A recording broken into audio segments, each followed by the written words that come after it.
Hey guys, how's it going? Welcome to the final video of the Platinum Draft League Season 3 series. For this video, as I said before, we're just going to be taking a little time, and I just wanted to do a little review of my team.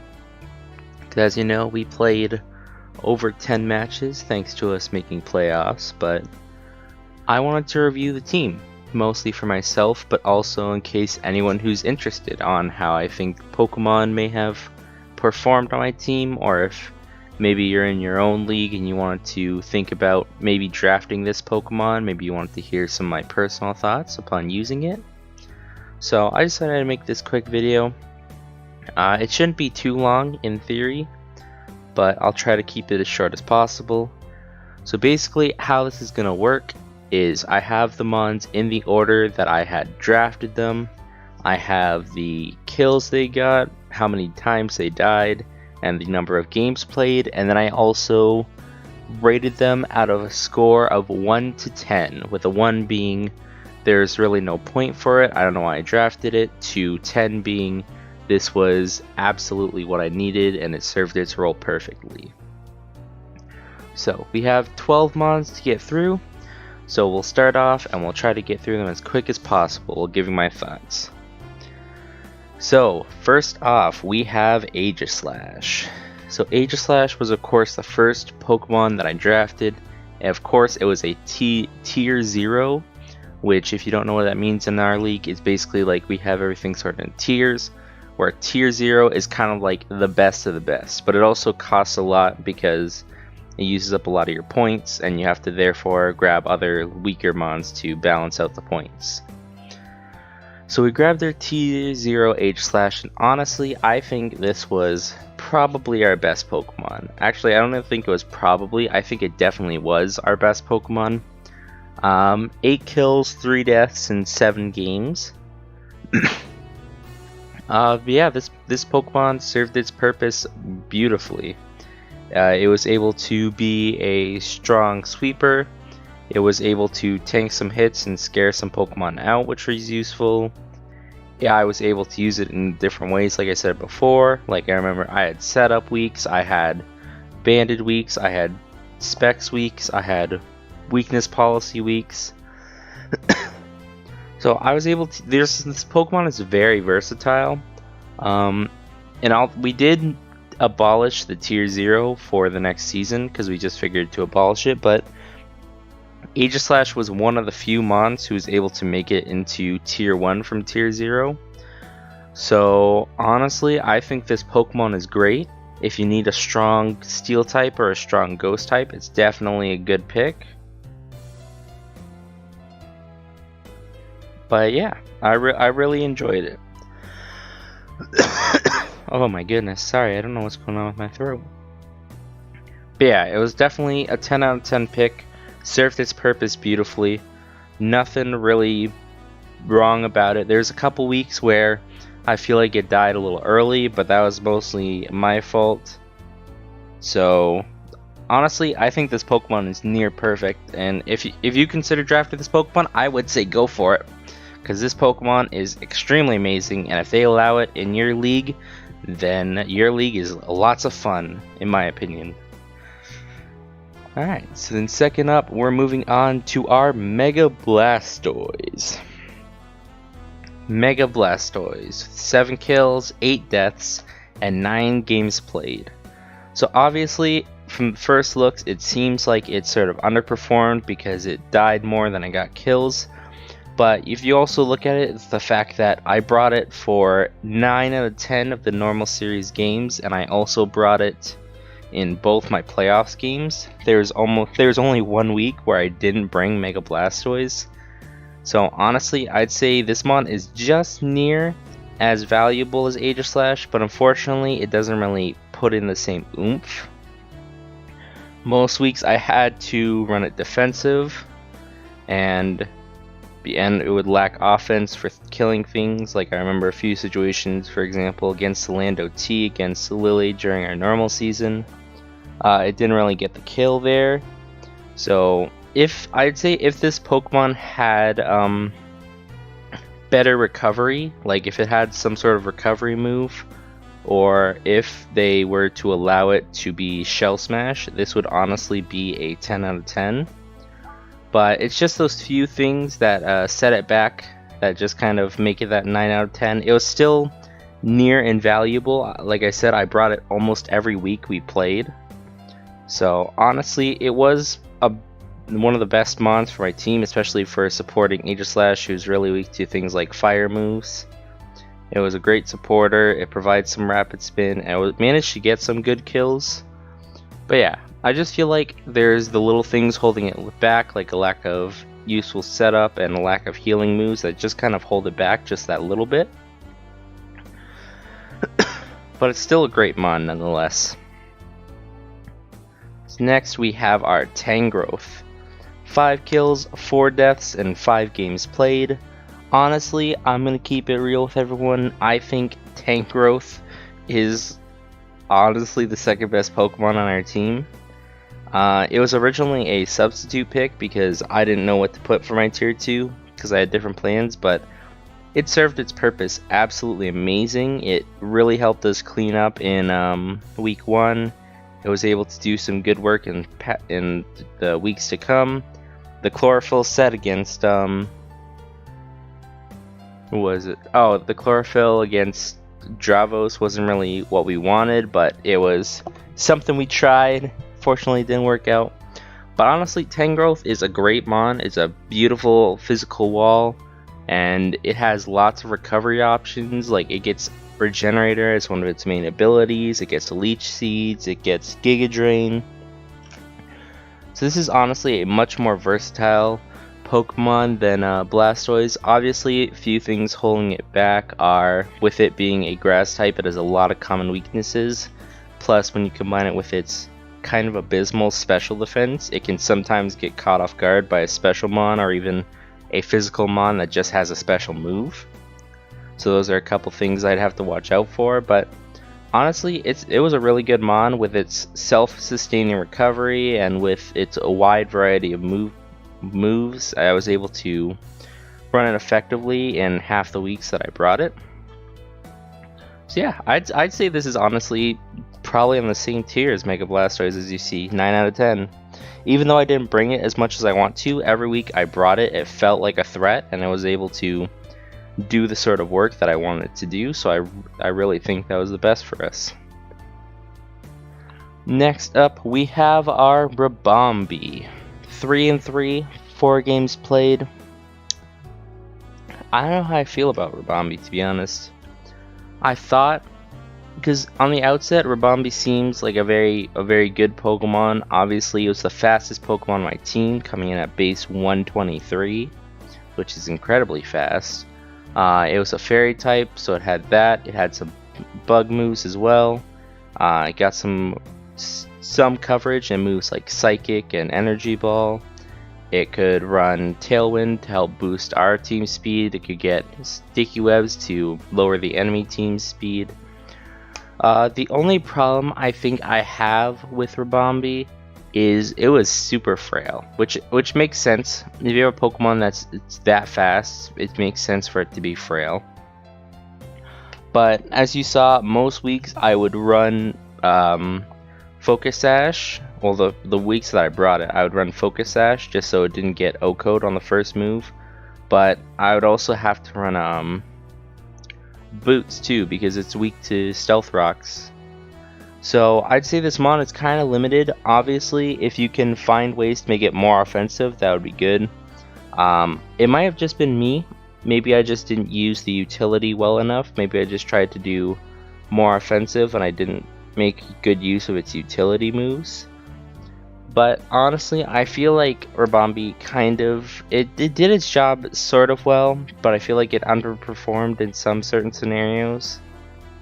So I decided to give it a 7 out of 10. It's still pretty good, but it's not as good as some of the ones that we reviewed so far. I definitely feel like it's underperformed in some categories. Now we have our Solazzle, who's also 3-3 with 5 games played. So they just came one more game than Bombi, but they have the same stats. I actually think Solazzle was an excellent addition to our team. I think it was at least better than Bombi, so I put it up there, but I don't think it was as good as Pokemon like Tangrowth or Blastoise. So I gave it an 8. But yeah, it was decently fast at 117. It could outspeed most normal things. Having corrosion to be able to poison literally anything is very good.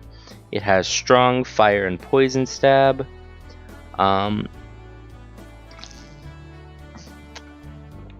Sorry, I had to take a drink of water. The two places where it lacked is it had the same problem with Bombi, where most weeks I had to run either heavy duty boots or I had to run Focus Sash.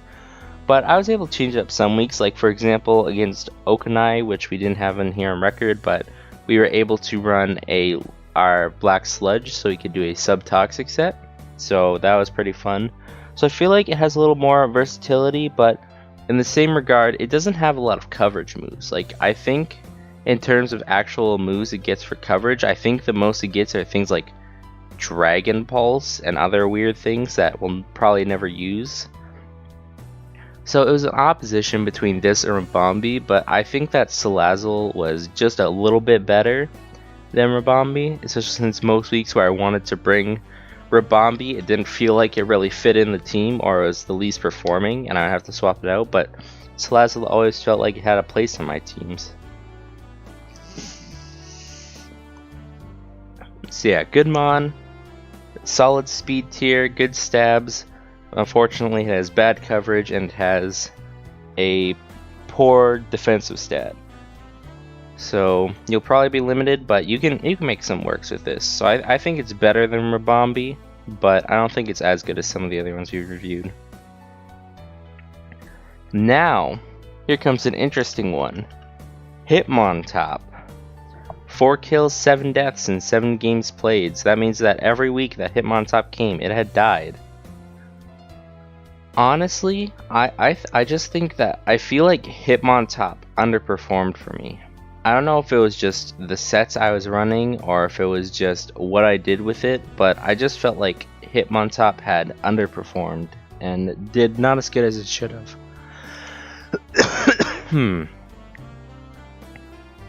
So yeah, it was really interesting. I thought it would be better.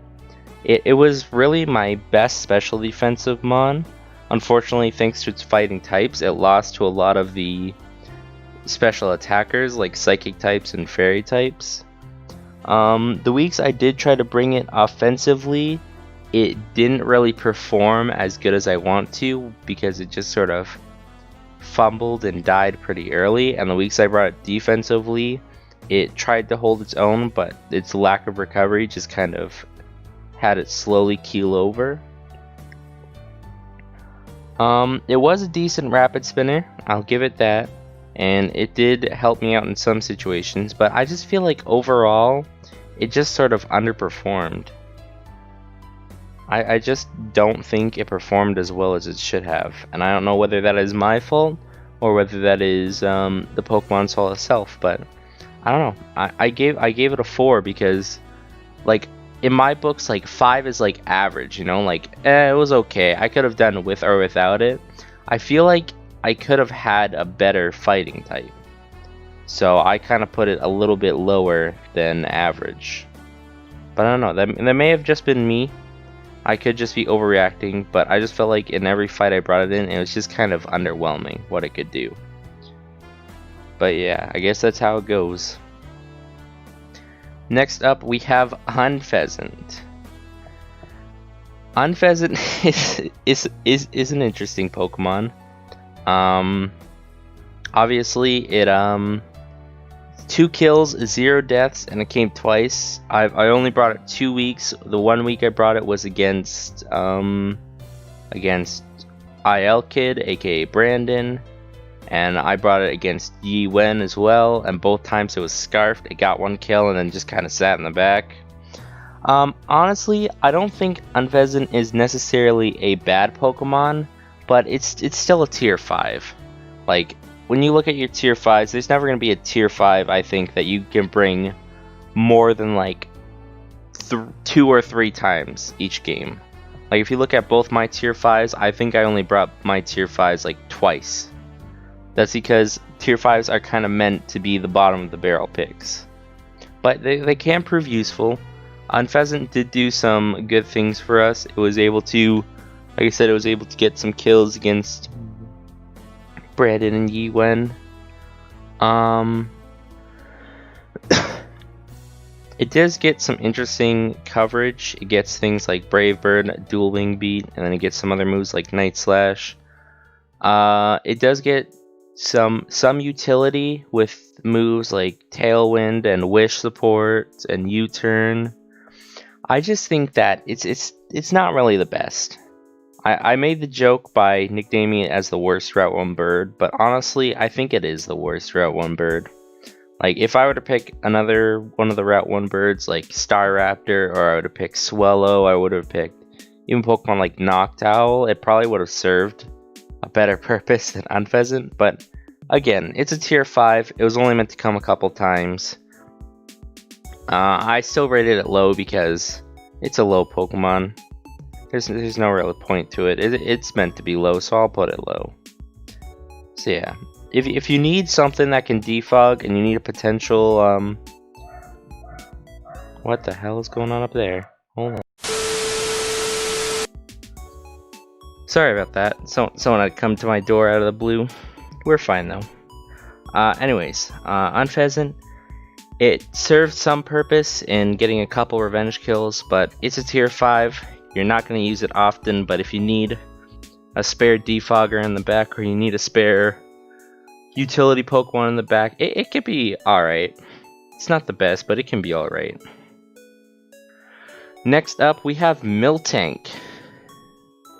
6-3 with 3 games played. I ranked Miltank a 9 because honestly, I think Miltank is probably one of the best Pokemon on our team. I'd say it's easily in the top 3. I just felt like every week we brought Miltank, it was just perfect for what we needed. It was able to do some good things. It gave us a lot of support with paralysis when we were fighting Aerothorn in the early weeks. It was able to set up and sweep against Locodile in the later weeks. It was a great rock setter. It has recovery and heal bell if you want to be a cleric. It has access to some good move pools, like obviously stab normal moves, but also gets access to Body Slam and Iron Head and Stealth Rock and all these other good stuff. I just think all around Miltank is a very good Pokemon, and it was one of the reasons I drafted it. Also because it has access to rocks, and it's a very good rock setter. But defensively, Miltank is a very good Pokemon. Offensively, it can be a good Pokemon with a little bit of effort. So yeah, I just think Miltank was a very good Pokemon for us.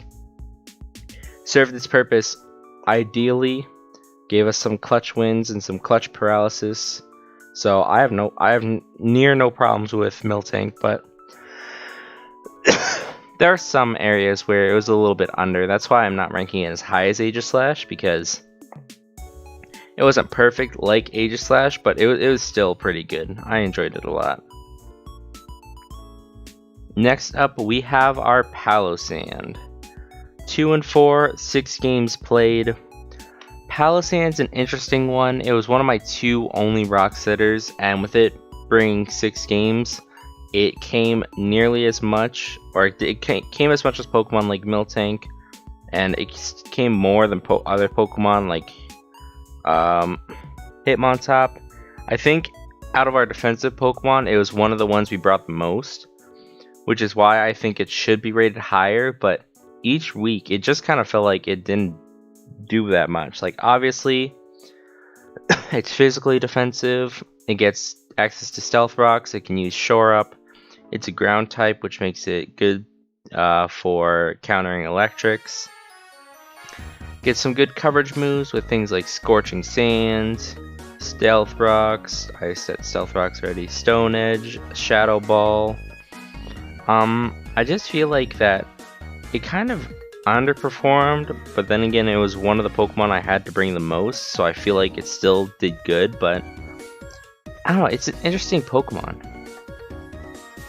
Like, I feel like I want to bring Palestine higher, but I just feel like it didn't perform as well as it should have. So I'm just kind of calling it meh and putting it at a 5. It's just kind of meh. If it could live a couple more hits and can make more use of Shore Up, then I would say it would be better, but it just kind of keeled over most times. Also, fun fact about Palestine, so when you're building Pokemon in Showdown, it will give you a list of moves that it usually uses, and a list of moves that aren't really that good for it. And for some reason, Shore Up, its main recovery move, is on the list of moves that it doesn't usually use, which is kind of insane to me, because I feel like Shore Up is one of the main things of what made Palisand decent in my book. But I don't know, that's just Smogon for you. They've been making a lot of weird changes lately, so who knows. But yeah, overall, if we brought it most weeks, it was a great defensive wall, but it just kind of underperformed in some areas, and it didn't really do the job I wanted most times. But we're bringing it most weeks, so obviously it has to have somewhat value. Next up, we have our Lipard. 2-1. We only brought 2 games, just like on Pheasant.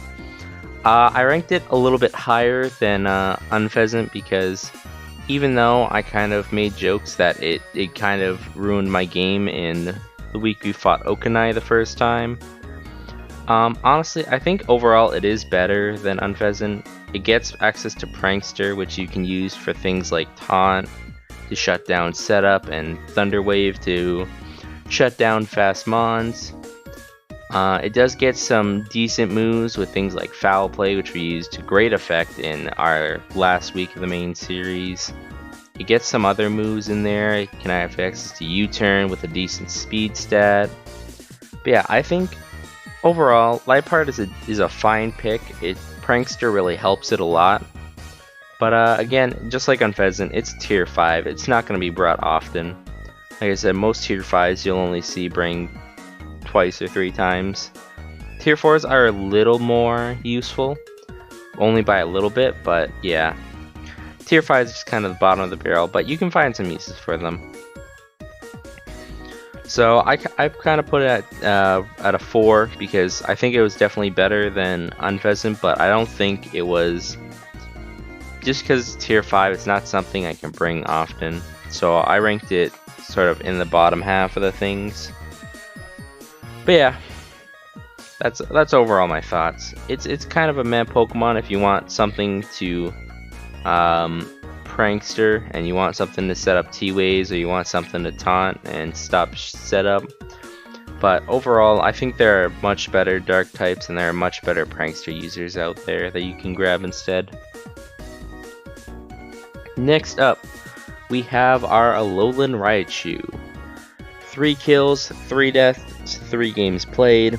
It was kind of average. I feel like it did some good in some weeks and then it underperformed in other weeks. It has a decent speed stat, 110. Gets some good moves under its belt, including some coverage moves like Focus Blast and Grass Knot. Yeah, I feel like it just kind of underperformed in some categories. I don't know whether it was just the way I was using it, but I feel like it's kind of one note where basically your only bet is to have like Expert Belt or Life Orb and then just kind of chip away with super effective hits and just try to get some damage in. It's served a decent purpose as my main electric type and my only electric type, but I feel like I could have done better. I don't know. It was an average Pokemon. I felt like it did good, but also I felt like I could have done better. So we'll put it in the halfway point. And then finally, the final Pokemon of our draft, we have our Dragonite. 7 kills, 4 deaths, 4 games played. So died every game it played. It came, but many people have told me that Dragonite has been an absolute powerhouse of an offensive threat, just because of its wide move pool and the amount of things you can do with it. Like, if you take a look back at what I did with it, I ran weakness policy sets, I run scarf sets, I run spec sets. There's even more you can do with it. You can run bulky sets with leftovers or heavy duty boots. You can run dragon dance sets. You can run all these sorts of different things with it. And thanks to DLC, it gets a little bit more of a wider move pool with some additions like Hydro Pump and other things you wouldn't expect it to have. And thanks to multi-scale, you're almost always guaranteed to live that first hit. So it can be good for either getting up a weakness policy, or it can be good for taking out something you wouldn't think that you could normally take out by tank coming in, taking a hit on something that's set up super high, and then devastating it with a powerful attack. The only thing that's keeping this at an 8 rather than a 9 is I feel like, at least with the way I used it, I kind of underperformed with it. I think that Dragonite itself is a good Pokemon, but I feel like with the way I used it, I think it kind of underwhelmed a bit. But a lot of people said that this was one of the scariest threats they were planning for, just because it's wide sets, ability to set up with a Dragon Dance, ability to just sweep in with specs or just raw. But yeah, this Pokemon was definitely very versatile. So now what we have here is we have some notes, because I wanted to make some notes for myself, because obviously each time you do draft you learn a bit. So I wanted to keep some notes on what I drafted and maybe some things to look for when I'm drafting for the next season. And the first thing that I put there is more hazards. Obviously, I only had 2 hazard setters. Well, I only had 2 rock setters, and I had Pokemon with sticky webs. And it really limited my options when it came to bringing hazards. So I think next time, when I do my draft, I definitely have to watch and make sure I'm drafting better hazard control. So I'll probably want to pick up something that has spikes to give me some extra coverage. Could always go for a toxic spiker if I want that. But I just need more hazard setup in general. I think my lack of hazards really forced me to bring Pokemon like Palestine a lot. So maybe if I can grab some more hazard setters, I'll be able to find a little more versatility with my teams and what I can bring. Another thing I wrote is I need to mix up the walls. Looking at my team, a lot of my walls were mainly physical. I'm looking at Pokemon like Tangrowth, Palisand, Miltank, and then I had Hitmontop, who was a special wall, but it wasn't a very good one. So for my next draft, I definitely want to look at making sure I draft both kinds of walls. I want physical walls for the weeks where I need a physical wall, and special walls for the weeks I need a special wall. Also, I would like to find better use for my tier 5s. I think that Unpheasant and Liepard did do some good work, but I would like some tier 5s that I feel like I would be more comfortable with bringing a little bit more often. I remember in past seasons I did have tier 5s I brought more often. Like, I remember before I had Armaldo I brought a couple weeks, which was very good. I think even before that I had like a Morgrem that I brought a couple weeks, and it served the purpose. So I do think I want to find a better way to use these walls. Or not these walls, these tier 5s. I think that Unpheasant and Liepard did do a decent job, but I want to try and find some better ones. Mainly my goal for next season is I want to try and get a whole team that I think are at least 5s, and I don't want to have any 3s or 4s in there. Better dark type. So obviously Liepard was my main dark type, which kind of sucked, especially with a team like mine that is a big weakness to dark types, having 2 ghosts and a psychic. So I would like a better dark type next time, probably one that can maybe take another hits or just be better overall. I think that Liepard was very limiting in terms of dark types, in terms of what I could do, so hopefully we'll be able to find a better dark type. Obviously I don't need to jump all the way up, but even if I were to just jump up to like tier 4 and get one from there, I think that could be a little bit better. But it's all based on what I draft, so we'll have to see. And the last thing I wrote here is I want to make tighter speed tiers.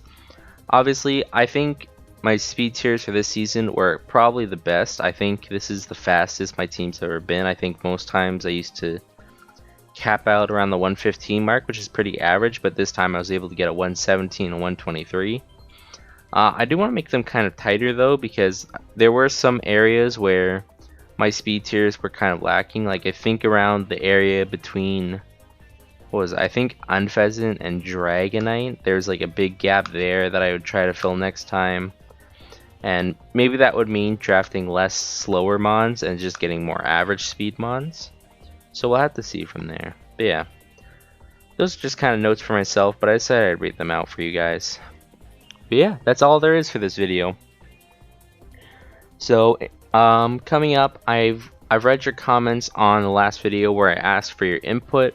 So I kind of have a rough idea of what you guys might want to see from the channel. So I can start working on that. My draft. So I can kind of start working on that, try and get some ideas flowing, thinking of what I can do. There were some good ideas.